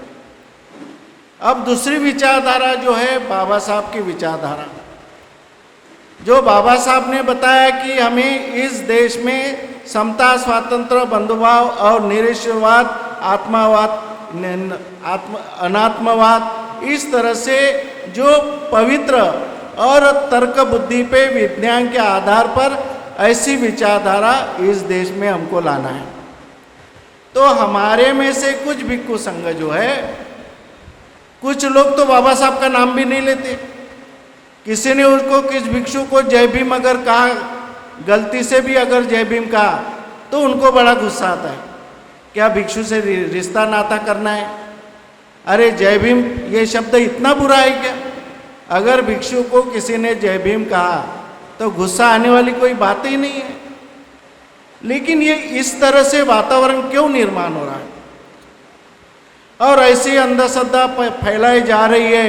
हमें धम्म के माध्यम से और भिक्षु द्वारा इस तरह से प्रचार किया जा रहा है कि पुनर्जन्म में ऐसा हुआ, पूरा अंधश्रद्धा. कई परित्राण के लिए बुलाए, उसमें भी पूरी अंधश्रद्धा बताई जाती है कि इस समाज को जो ब्राह्मणवाद RSS जिस विचारधारा में लाना चाहता है उसी विचारधारा में लाने की कोशिश हमारा भिक्षु संघ करते हुए हमें नजर आता है. इसलिए हमें बाबा साहब आम्बेडकर ने एक जो धम्म दिया, हम उस धम्म को बाबा साहब के नज़र से जब तक हम देखते नहीं तब तक हम धम्म के माध्यम में सफल नहीं हो सकते. जो चीज़ जिस महापुरुष ने दी है उसी महापुरुष के दृष्टिकोण से, नज़र से हमें देखने की ज़रूरत है. ना कि बाबा साहब आम्बेडकर ने हमें बुद्ध धम्म दिया, नहीं तो हमको क्या पता था, हम शायद चिवर पे भी नहीं होते, हम भिक्षु भी नहीं बनते अगर बाबा साहब आम्बेडकर ने यहाँ पर बुद्ध धम्म की दीक्षा नहीं ली होती तो शायद हम चिवर नहीं पहनते, ना हम भिक्षु होते। आज हम जो भिक्षु हुए हैं, आज जो हमारे शरीर पे चिवर है, वो चिवर जो है वो बाबा साहब आम्बेडकर की वजह से हमारे शरीर पे चिवर है। इसलिए बुद्ध धम्म को देखने का नज़रिया हमको बदलाना पड़ेगा।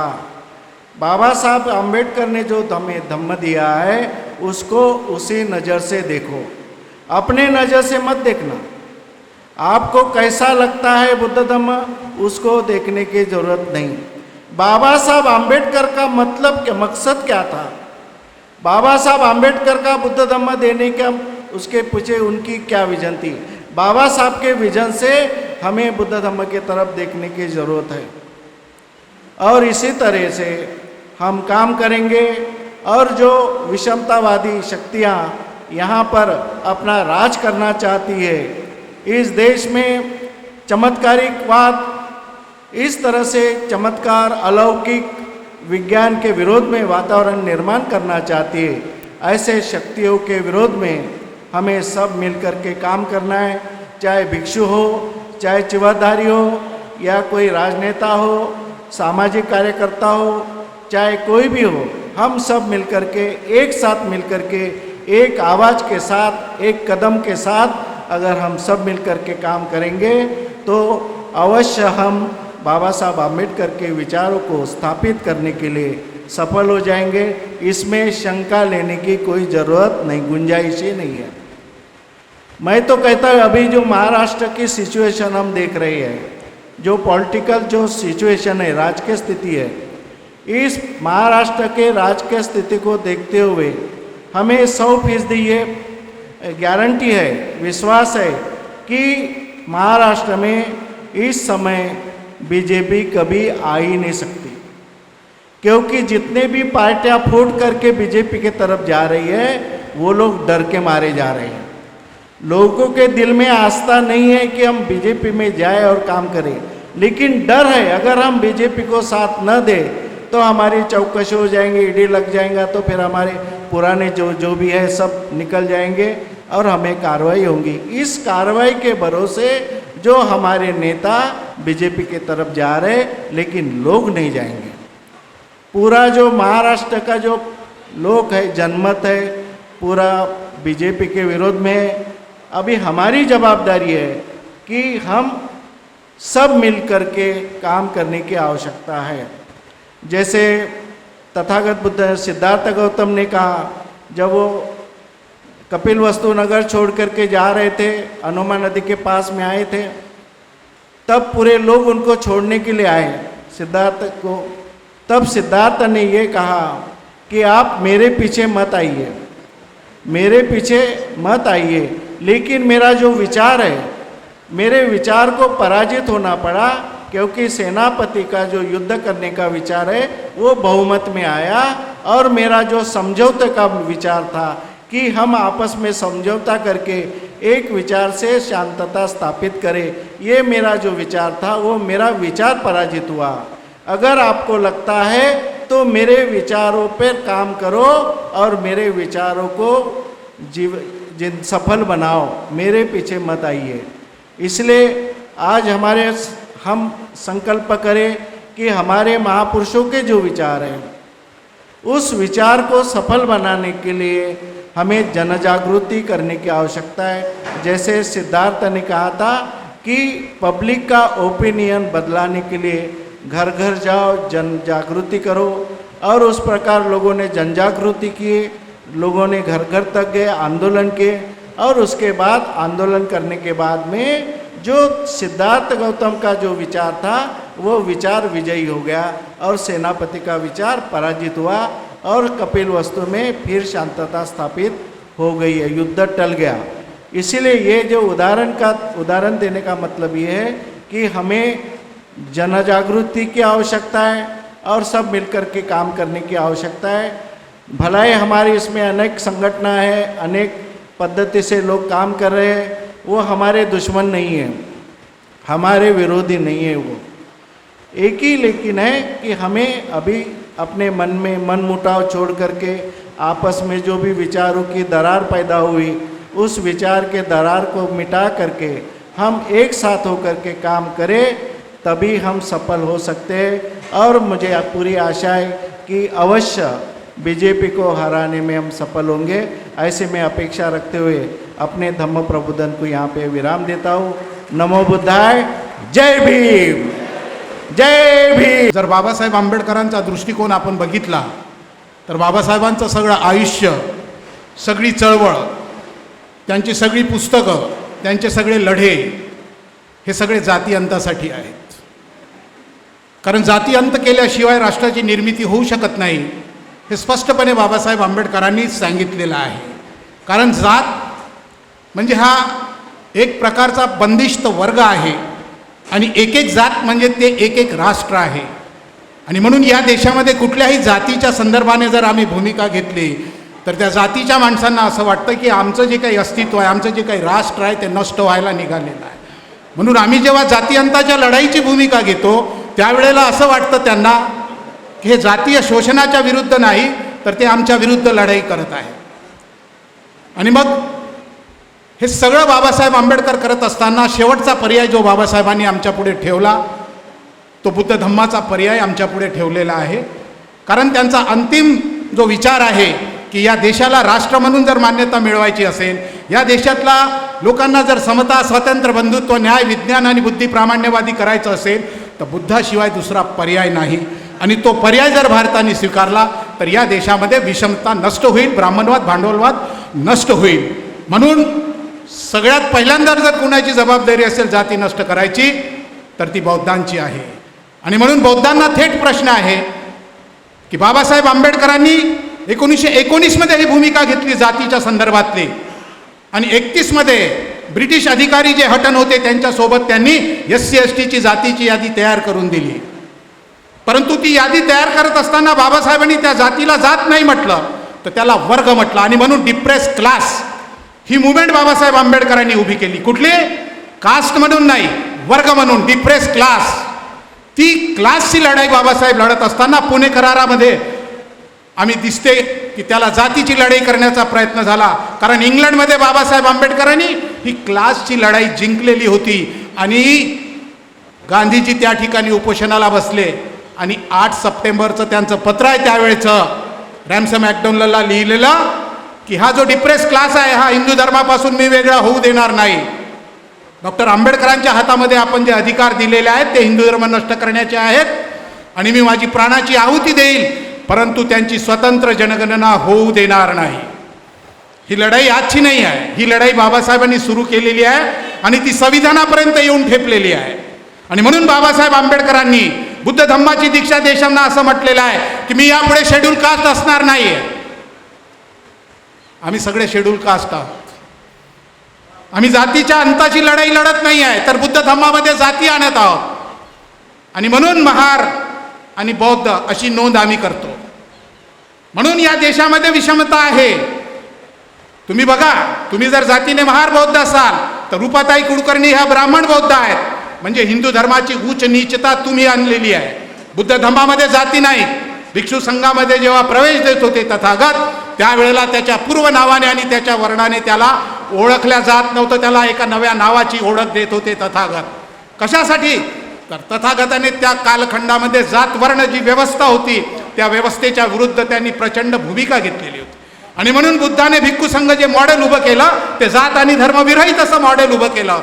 आणि त्याचाच आदर्श घेऊन बाबासाहेब आंबेडकर एक बौद्ध उपासकाचा वर्ग तयार करू पाहत आहेत. आणि म्हणून त्यांनी 21 फेब्रुवारी 1948ला संविधानामध्ये तरतूद केली. काय तरतूद केली? Any social educational backward class. कास्टची तरतूद केलेली नाही आहे. संविधानामध्ये 3 प्रकारचं रिझर्वेशन आहे. 340 कलमाप्रमाणे सामाजिक सोशल बॅकवर्ड क्लास हे पहिलं रिझर्वेशनचा बेस आहे. दुसरा बेस आहे ज्या जातीसोबत अमानवीय व्यवहार होतो, ज्या जातींच्या सोबत अमानवीय व्यवहार होतो अशा जाती ज्याला शेड्यूल कास्ट म्हटलेलं आहे. आणि तिसरं जे रिझर्वेशन आम्हाला मिळते ते जमातीमधून मिळते. म्हणजे आदिवासींचं जे कस्टम आहे, त्यांचं जे कल्चर आहे त्याच्या आधारावरती जे काही आहे ते रिझर्वेशन मिळते. हे 3 जे बेस आहेत ते बेस आंबेडकरी चळवळीने लक्षात घेतले पाहिजे. बाबासाहेब आंबेडकरांच्या लढ्याचे हे बेस आहेत. आणि म्हणून बाबासाहेब आंबेडकर काय करू पाहत आहेत या देशामध्ये?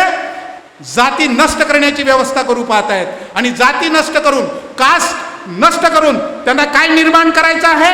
तर वर्ग निर्माण करायचा आहे. म्हणून बाबासाहेब असे म्हणतात की मी यापुढे शेड्यूल कास्ट असणार नाही. का असणार नाही? तर त्यांना जाती नष्ट करायच्या आहेत. म्हणून त्यांनी ठराव केले होते की जी काही पॉलिटिकल रिझर्वेशन मिळते SC म्हणून, ते नष्ट झालं पाहिजे. ही लढाई आम्हाला समजली नाही. आम्ही आजही शेड्यूल कास्टचं रिझर्वेशन घेतो. मी महाराष्ट्रातल्या अभ्यासक लोकांना, विद्वानांना विचारतो की तुम्ही बाबासाहेब आंबेडकरांच्या धोरणाप्रमाणे रिझर्वेशन घेतात का? अजिबात घेत नाहीये. उलट चुकीचं घेता असं मी म्हणतो. उलट तुम्ही तुमचं नुकसान केलं आणि येणाऱ्या पिढ्यांचं तुम्ही नुकसान करायचं असं मी म्हणतो. त्याचं उदाहरण मी आपल्याला देतो. 2011च्या जनगणनेचा जर रिपोर्ट तुम्ही पाहिला तर महाराष्ट्रामध्ये 11,56,00,000 लोकसंख्या आहे. आणि या महाराष्ट्राच्या 11,56,00,000 लोकसंख्येमध्ये पर्टिक्युलर बौद्धांचं आणि महारांचं जर प्रमाण लक्षात घेतलं तर 2011च्या जनगणनेप्रमाणे आम्ही 1,32,00,000 आहोत. नागपूरच्या दीक्षाभूमीने ज्यांनी बुद्ध धम्माची दीक्षा घेतली त्यांच्या रजिस्टर जर आम्ही चेक केले तर 46 अशा जाती आहेत की ज्यांनी बुद्ध धम्माची दीक्षा घेतलेली आहे. कुठे आहेत ते? या सगळ्यांचं जर आम्ही कॅल्क्युलेशन करू शकलो तर महाराष्ट्रामध्ये बौद्धांचं प्रमाण किती टक्के होते?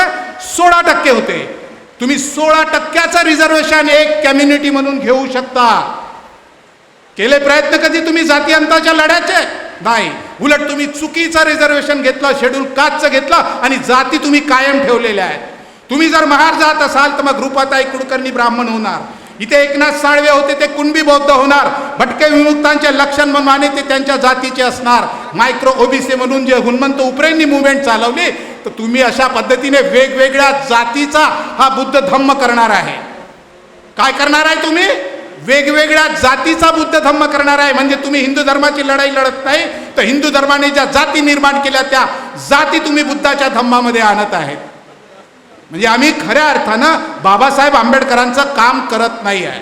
बाबासाहेब आंबेडकरांचं काम आहे जाती नष्ट करणे, परंतु आम्ही जाती जिवंत ठेवण्याचं काम करतो आहे आणि बाबासाहेब आंबेडकरांची चळवळ चालवतो असं आम्ही म्हणत आहे. माझं म्हणणं असं आहे की आम्ही बाबासाहेब आंबेडकरांचा कार्यक्रम पुढे घेऊन गेलं पाहिजे. आपल्या डोक्यात असलेले कार्यक्रम पत्रिकेवर आणायचे आणि त्याला आंबेडकरी चळवळ म्हणायचं हे सोडून दिलं पाहिजे. तुम्ही नव्या पद्धतीनं विचार करा, नव्या पद्धतीनं मुवमेंट सुरू करा. तुमच्या लक्षात येईल की बाबासाहेब आंबेडकरांनी तुमच्यासाठी जो राजमार्ग उभा केलेला आहे धम्म क्रांतीच्या माध्यमातून, तुम्ही या देशामध्ये सत्तेमध्ये जाऊ शकता. RSS BJP सत्तेमध्ये येऊ शकत नाही. त्यांची ताकद नाही देशाच्या संविधाना हलवायची. कर्नाटकाचा उल्लेख झाला. कर्नाटकामध्ये कशी क्रांती झाली? कर्नाटकामध्ये लिंगायत समाज आहे. लिंगायत समाजाने भूमिका घेतली की लिंगायत समाज हा स्वतंत्र समाज आहे आणि त्याला स्वतंत्र धर्म म्हणून मान्यता मिळाली पाहिजे. आणि कर्नाटक सरकारसोबत आंदोलन करून भूमिका घेऊन त्यांनी त्या राज्यामध्ये ठराव केला की लिंगायत समाज हा स्वतंत्र समाज आहे आणि तो ठराव केंद्राला पाठवलेला. कारण ते स्वतःला हिंदू मानत नाही आणि म्हणून त्या ठिकाणी त्यांनी हिंदू राष्ट्र येऊ नये म्हणून क्रांती केली. महाराष्ट्रामध्ये मराठ्यांच्या जनगणनेचा मुद्दा, त्यांच्या आरक्षणाच्या मुद्द्याचा ठराव होऊ शकला. जातनिहाय जनगणनेचा ठराव होऊ शकला. मी तुम्हाला आव्हान करतो, तुम्ही महाराष्ट्राच्या राज्याला ठराव करायला सांगा की आमची जातनिहाय जनगणना करू नका, जात आणि धर्म विरहित आमची जनगणना करा. बुद्ध धम्मामध्ये जाती नाही आणि हा धम्म आहे धर्म नाही. धर्म ही संस्कृत संज्ञा आम्हाला मान्य नाही आणि युरोपियन भाषेत आलेला आहे इंग्रजीमधला रिलिजन ही संज्ञा देखील आम्हाला मान्य नाही. का? तर बुद्ध आणि त्याचा धम्मग्रंथ त्याची साक्ष आम्हाला देतो. बाबासाहेब आंबेडकरांनी जे टायटल दिलं बुद्ध आणि त्याच्या धम्मग्रंथावरचं ते लक्षात घ्या. बाबासाहेबांनी धर्म आणि रिलिजन हे दोन्ही शब्द का नाकारले? तर त्यांना बुद्धाच्या धम्मामध्ये अडचणी येताना दिसल्या म्हणून त्यांनी पाली हा शब्द त्या ठिकाणी प्रयुक्त केलेला आहे. म्हणजे आम्ही कोण आहोत? बुद्धाच्या विचाराचे पाईक आहोत. धम्म या शब्दाचा अर्थ नीती आहे. संविधानामध्ये बुद्धिस्ट हा शब्द आहे पण त्याचा अर्थ काय होतो? बौद्ध धर्म होतो का? अजिबात होत नाही. बाबासाहेबांनी 14 ऑक्टोबरला तुम्हाला दीक्षा देताना म्हटलं उपस्थित भगिनींनो आणि बंधूंनो, परंतु 15 ऑक्टोबरला तुम्हाला बाबासाहेबांनी भगिनींनो बंधूंनो म्हटलं नाही तर उपस्थित बौद्ध जन हो म्हटलं.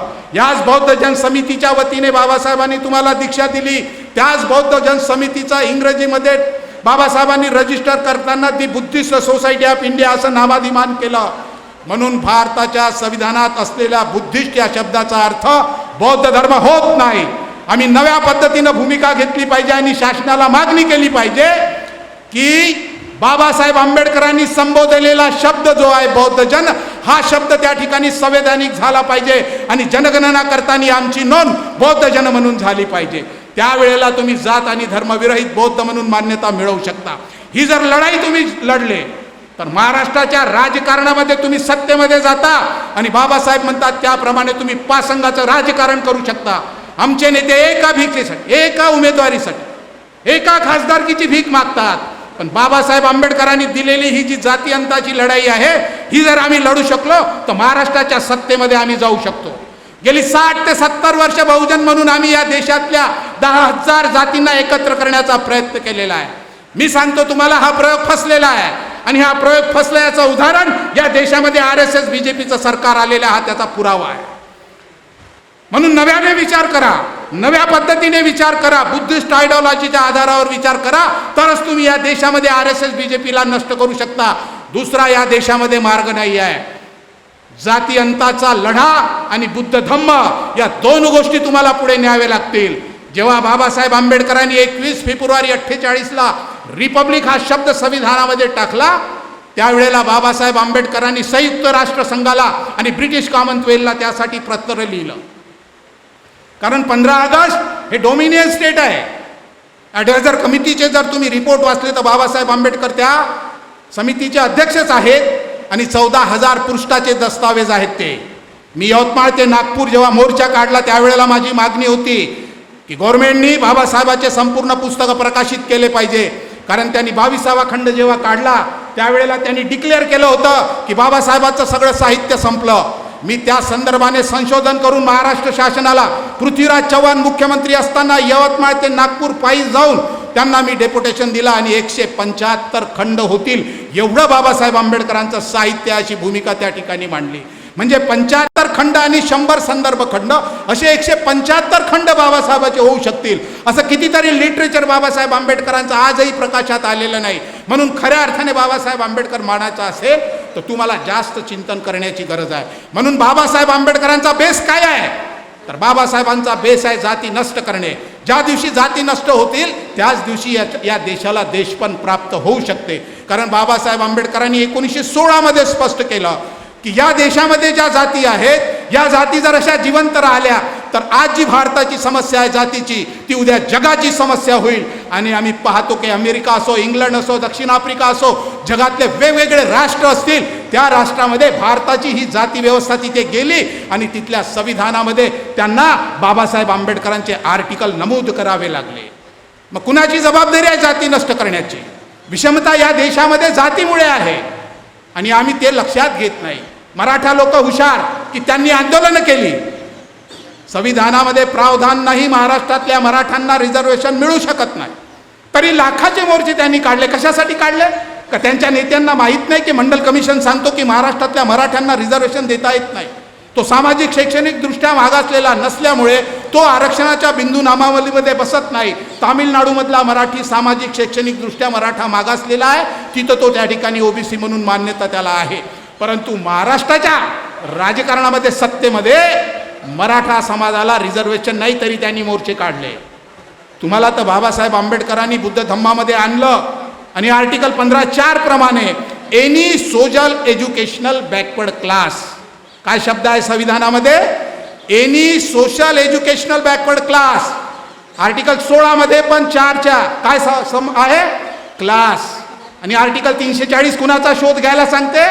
तेलीमाळी, कुणबी, धनगर, लोहार, सुताराचा शोध घ्यायला सांगते का? ज्या बाबासाहेबांनी जाती नष्ट केल्या ते बाबासाहेब आंबेडकर जातीचा शोध घ्यायला सांगतील की जाती नष्ट करायचा शोध घ्यायला सांगतील? आम्ही मंडल कमिशनच्या माध्यमातून 340 आर्टिकलच्या माध्यमातून OBCची भूमिका मांडताना जातीची भूमिका मांडतो. जेव्हा की संविधानाची सगळी आर्टिकल सांगतात की तुम्ही वर्गाचा शोध घ्या. कोणता वर्ग? Social educational backward class. त्याच्यात कोण आहेत? महाराष्ट्राच्या मंडल कमिशनच्या यादीमध्ये 181 क्रमांकावर बौद्ध आहे.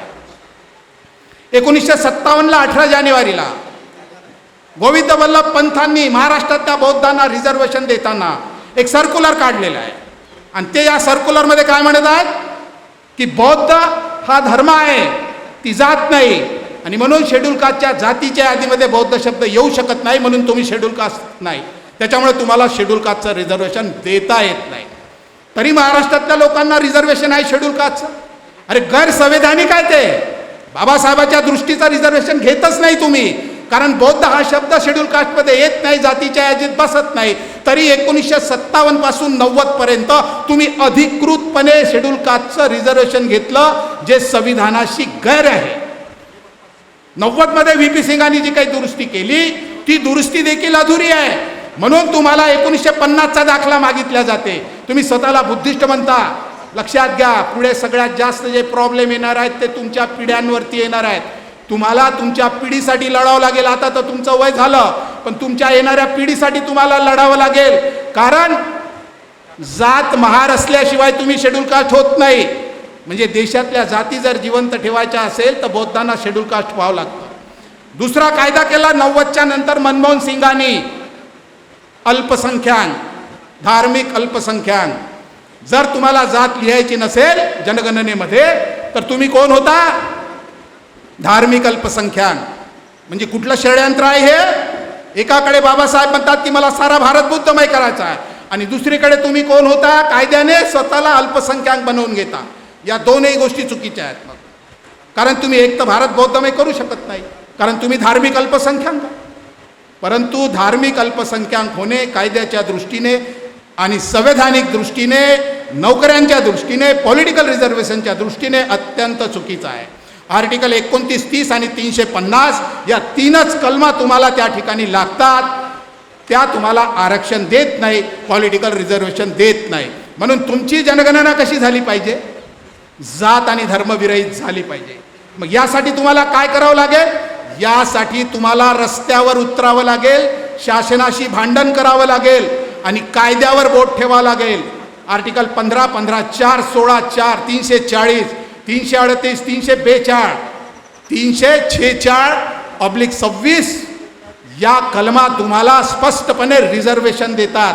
आणि जेवढं रिझर्वेशन शेड्यूल कास्ट म्हणून तुम्हाला मिळते त्याच्या किती पटीने रिझर्वेशन घेता तुम्ही? अधिकचा 16 पटीने घेऊ शकता. म्हणजे बाबासाहेब आंबेडकरांनी तुम्हाला जेव्हा बुद्धिस्ट बनवलं त्यावेळेला बाबासाहेबांनी तुम्हाला शेड्यूल कास्टपेक्षा जास्त अधिकार दिलेले आहेत.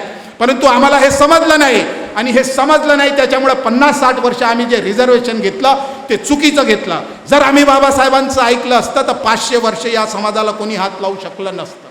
आता पॉलिटिकल असा प्रश्न आहे की आम्ही या देशामध्ये सत्तेमध्ये जाऊ शकतो का?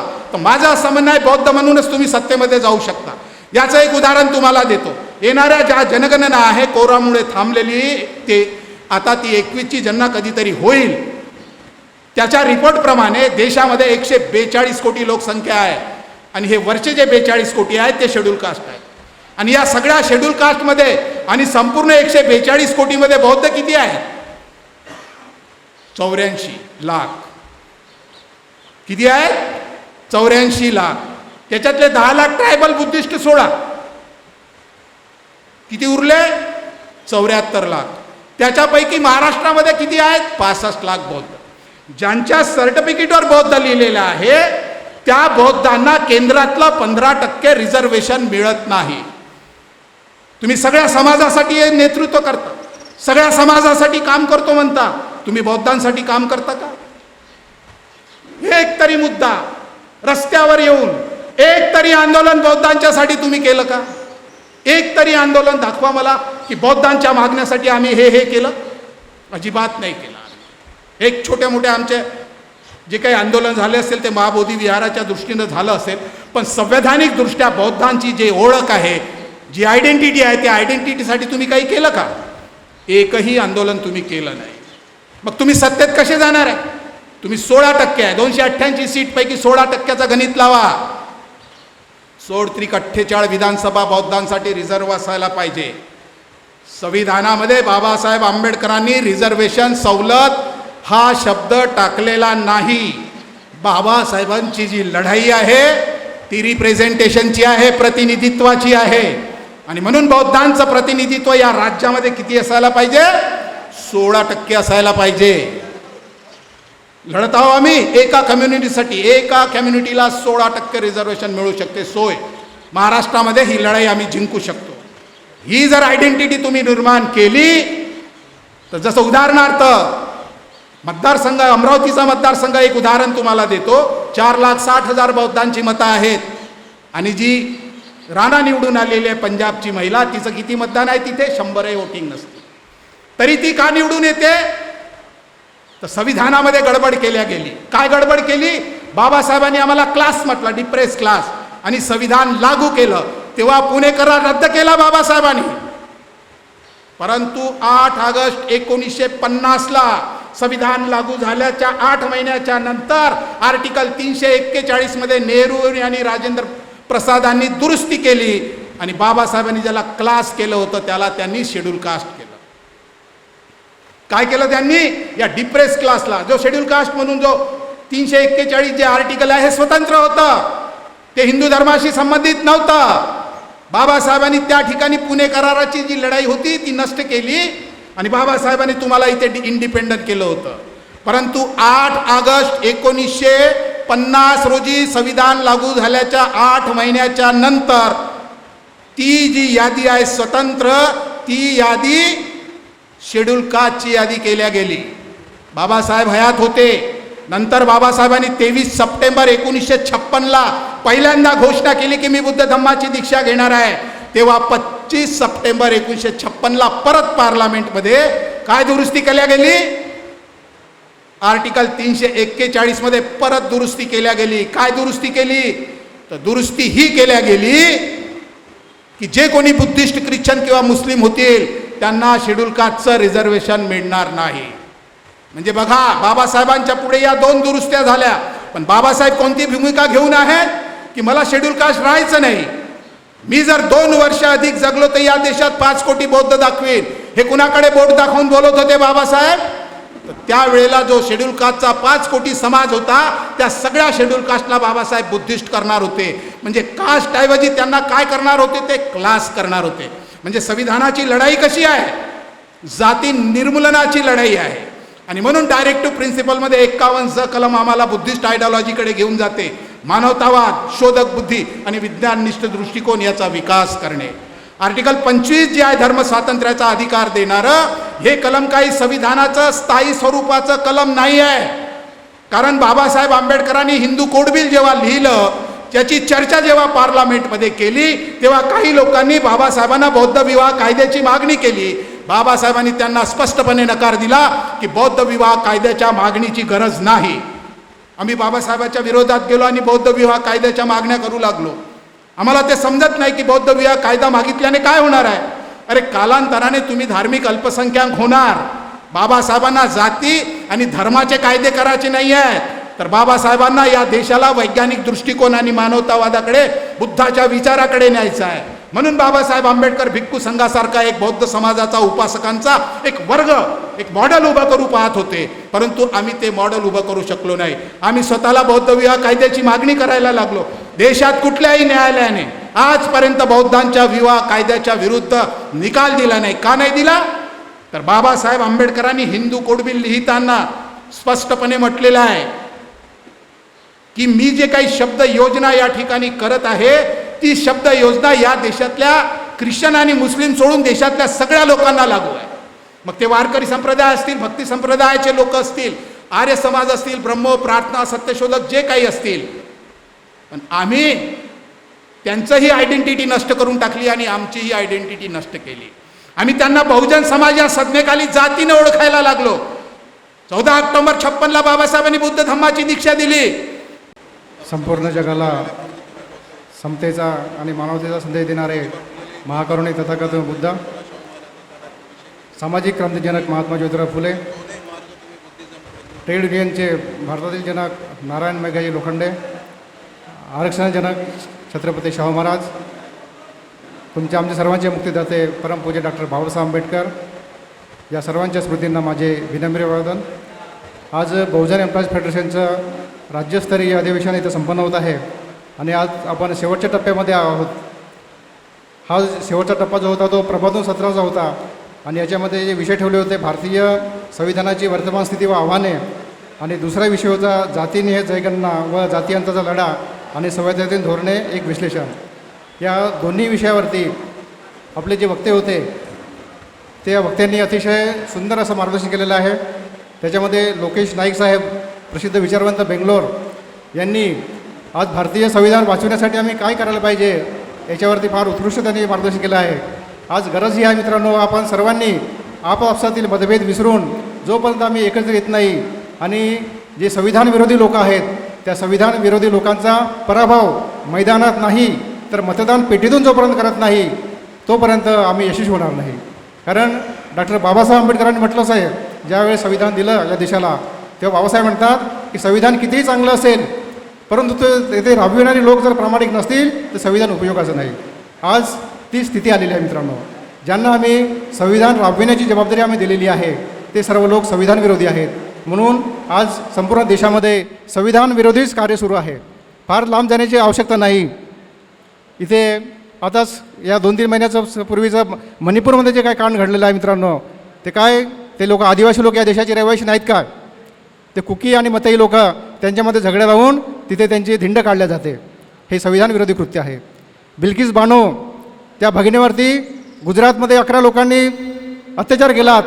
त्या 11ही लोकांना कोर्टाने दोषी ठरवलं, परंतु त्या गुजरात सरकारने विधानसभेत ठराव पास करून त्या 11च्या 11 लोकांना निर्दोष केलं आणि जेलमधून सोडलं. हे किती संविधानाचा अपमान आहे मित्रांनो. हे सगळं वाचवायचं असेल तर जे संविधानप्रेमी लोक आहेत, जे खरंच ज्यांना आपले हक्क आणि अधिकार वाचवायचे असतील तर आज सर्वांनी आम्ही एकत्रित येऊन जे संविधान विरोधी लोकांना आम्ही पराभूत केलं पाहिजे. हाच एक संदेश आम्हाला या बहुजन एम्प्लॉईज फेडरेशनच्या माध्यमातून द्यायचा आहे. मित्रांनो, ही काही कुठलीही पॉलिटिकल पार्टी नाही आणि आम्ही कुठल्याही पॉलिटिकल पार्टी संबंधित नाही, परंतु आम्हाला असं वाटते की ज्या डॉक्टर बाबासाहेब आंबेडकरांनी अतिशय संघर्षातून आम्हाला आमचे हक्क आणि अधिकार मिळवून दिलेत, ते हक्क आणि अधिकार खरंच पुढची पिढी उपभोगू शकेल काय याचा प्रश्न आमच्या सर्वांच्या पुढे आहे मित्रांनो. आणि हे वाचवायचं असेल तर जो कोणी BJP RSSला पराभूत करते अशा लोकांच्या पाठीमागं आम्ही उभी राहण्याची गरज आहे. जे काही होट कटर्स लोक आहेत त्या होट कटर्स लोकांना बाजूला सारून जो खरंच ज्या ताकदीनिशी जो लढत असेल BJP विरोधात त्याच्या पाठीमागं आम्ही उभं राहिलं पाहिजे. आणि आमचे जे गटबाजी आहेत ते रिपब्लिकनचे किती गट असोत त्या सर्वांनी एकत्रित राहिलं पाहिजे, जेणेकरून जे होट कटर्सची जी भूमिका ही लोक करतात, कोणी BJPकडे जातात, कोणी काँग्रेसकडे जातात, कोणी शिवसेनेकडे जातात, हे होट कटर्सची भूमिका आम्ही बंद केली पाहिजे. आणि जो RSSच्या विरोधामध्ये जो आहे सक्षमपणे पर्याय आम्ही उभा केला पाहिजे. त्यासाठीच तथागत बुद्धांनी सांगितलंच आहे की जर एखाद्या विषयावरती तुमचं कुठं मतमतांतर असेल तर अशा वेळेस काय करायला पाहिजे, अशा लोकांनी सर्वांनी एकत्र यायला पाहिजे आणि एकत्रित येऊन निर्णय घ्यायला पाहिजे. आणि जोपर्यंत निर्णय होत नाही तोपर्यंत चर्चा करा आणि चर्चेतून एकत्रित निर्णय घ्या आणि त्या एकत्रित निर्णयावरती तुम्ही ठाम राहा. तसं नाही मित्रांनो, बहुजन एम्प्लॉईज फेडरेशन या मताची आहे की सर्वांनी एकत्रित येऊन जो काही निर्णय होईल त्या निर्णयासोबत आमचे बहुजन एम्प्लॉईज सोबत राहील आणि यासाठी सर्वांनी प्रयत्न करावा. बस एवढेच मी बोलतो. आणि या वक्त्यांनी अतिशय उत्कृष्ट असं मार्गदर्शन केलं आहे. जीवने सरांनी सुद्धा सांगितलेलं आहे, लोकेश नाईक, अरविंद सोनटके साहेब, प्रीतम बुलकुंडे या सर्वांनी आपणास मार्गदर्शन केलेलं आहे. आता मी सर्वांचे बहुजन एम्प्लॉईज फेडरेशनतर्फे आभार मानतो आणि मी माझं अध्यक्ष भाषण इथं समाप्त करतो. जय भीम, जय भारत.